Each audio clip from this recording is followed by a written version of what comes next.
મારી પાર્ટી જ્યારે પણ આદિવાસી સમાજ પર અન્યાય કરશે અમને પાર્ટી છોડી દેતા વાર નથી લાગવાની. આદિવાસી સમાજમાં રહેલો છું, જન્મેલો છું, મરીશ પણ આદિવાસી સમાજમાં અને ગ્રામ્ય વિસ્તારમાં જ. અમને કોઈ લોભ લાલચ કોઈ ભૂખ નથી. અમારે આદિવાસી સમાજનું કામ કરવું છે.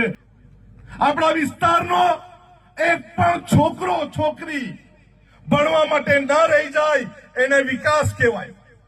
આપણા વિસ્તારની દીકરી રાત્રિ દરમિયાન પણ નીકળે અને કોલેજ જવું હોય એને ઈઝીથી સરળતાથી એસટી બસ મળી રહે એને વિકાસ કહેવાય.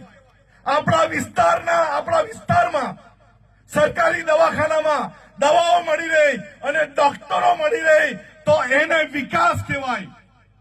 ડેમ બનાવવાનો, જળ જંગલ જમીન લૂંટી લેવાનું, મોટા રસ્તાઓ ઇન્ડસ્ટ્રી માટે આપવાના એને વિકાસ નથી કહેવાતો. એ મારે નારંગી ગેંગને બોલવાનું છે. અને તારામાં તાકાત હોય આવીને અમારી હાથે મન શેર કર તો તને ખબર પડે આ આદિવાસીનો દીકરો છે, ડુપ્લિકેટ નથી. આદિવાસી વિસ્તારમાં રહે છે, સુરતમાં રહેતો નથી, હવાઈ મુસાફરી નથી કરતો. આ જમીન પર જીવવાનો છે, આ જમીન પર મરવાનો છે.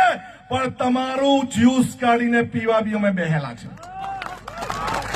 અરે અમે હવે નેપાળ વાળી કરવાની તૈયારી કરતા છે, પરંતુ અમે પાડલિયા વાળી બી કરી છે, પોલીસના માથા બી ફોડ્યા છે, જંગલ ખાતાવાળાના માથા બી ફોડ્યા છે. અમારા તરફ હવે આંખ ઊંચી કરવાની કોશિશ નહીં કરતા. તમારી આંખ કાઢી લેતા પણ અમને આવડે છે. અને આ તાકાત માત્ર આનંદ પટેલની નથી, આ તાકાત સમગ્ર આદિવાસી સમાજની છે. આદિવાસી દીકરો છું એમ કે, પરંતુ આ વિસ્તારના આદિવાસી ખેડૂતોની હાલત તને ખબર નથી.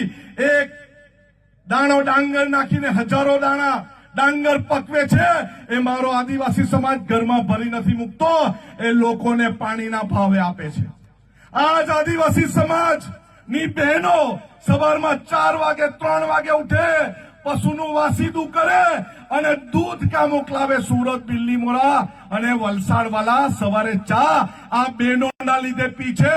એમ જ નથી તમને ચા મળતી, એની તમામ મહેનત, એનો પરસેવો, એનું લોહી પાણી એ બાળે છે અને એને મળે છે. આજે આ વિસ્તારમાં ઘણા બધા કામો થાય છે. આદિવાસી સમાજ વગર એક પણ કામ થતું નથી. રોડ રસ્તા કોણ બનાવે બોલો? રોડ રસ્તા કોણ બનાવે? આ બિલ્ડિંગ કોણ બનાવે? વિધાનસભા કોણ બનાવે? આ મોટી હોસ્પિટલ કોણ બનાવે? તમામ વસ્તુમાં આપણા આદિવાસી કડિયા મજૂરોનો પરસેવો ને લોહી છે. તમારી જેમ આરામથી રહેતા અમને નથી આવડતું. અમે જ જંગલ બચાવીએ છીએ, અમે જ પાણી બચાવીએ છીએ, અમે જ ખનીજ બચાવીએ છીએ, અમે જ જંગલમાં રાત દિવસ રહીએ છીએ. અને એમ કહે છે કે આનંદભાઈ વિકાસના રોડા નાખે છે. તમારામાં ગલીથી સંસદ સુધીની તમારી તાકાત છે તો આનંદભાઈને જોઈને પરસેવો કેમ પડે છે તમને એ મને સમજ નથી પડતું. આખી પોલીસની સેના તમારી પાસે છે, આખી સરકાર તમારી પાસે છે, પરંતુ આનંદ પટેલનો વાળ વાંકો કરવાની તાકાત તમારામાં નથી. કેમ કે તમે ડુપ્લિકેટ આદિવાસી છે. અહીંયા આદિવાસી માના કુખમાંથી જન્મેલો છે આનંદ પટેલ. આદિવાસી સમાજ માટે છેલ્લા શ્વાસ સુધી લડશું અને લડતા રહેશું. અને વિકાસ તો અમે અમારા વિસ્તારમાં કરશું જ. અમને તમારા જેવાની કોઈ જરૂર નથી. ઘણી વાર આવીને આપણી પાસે એવી વાત કરે સારી કે આનંદભાઈ તમે આવી જાઓ.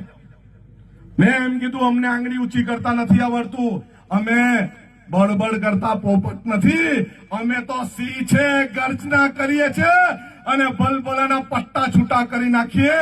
એટલી તાકાત સાથે આદિવાસી સમાજનો આભાર માનીને ફરી એકવાર આખી ટીમને, ભારતમાલાની આખી ટીમ, સંઘર્ષ સમિતિને ખૂબ અભિનંદન. આવનારા દિવસોમાં જ્યારે જ્યારે અન્યાય થશે, અન્યાયની સામે ન્યાય મેળવવા માટે આ તમારો ભાઈ, તમારો દીકરો તમારી સાથે છે, સાથે રહેશે અને સાથે હર છેલ્લા શ્વાસ સુધી સાથે રહેશે.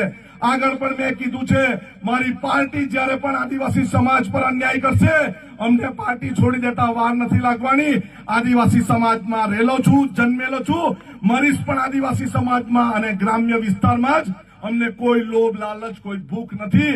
અમારે આદિવાસી સમાજનું કામ કરવું છે, આદિવાસી સમાજના બાળકોને શિક્ષણ અપાવવું છે, બહેનોને સુરક્ષા અપાવી છે, ખેડૂતોને સારામાં સારા પાકનો ભાવ અપાવવો છે અને આપણા છોકરાઓ એજ્યુકેશન મેળવે અને સારી નોકરી કરે એના માટે મહેનત કરવી છે. સૌને જય જોહાર, જય આદિવાસી, જય આદિવાસી. ખૂબ ખૂબ આભાર. આપણી વચ્ચે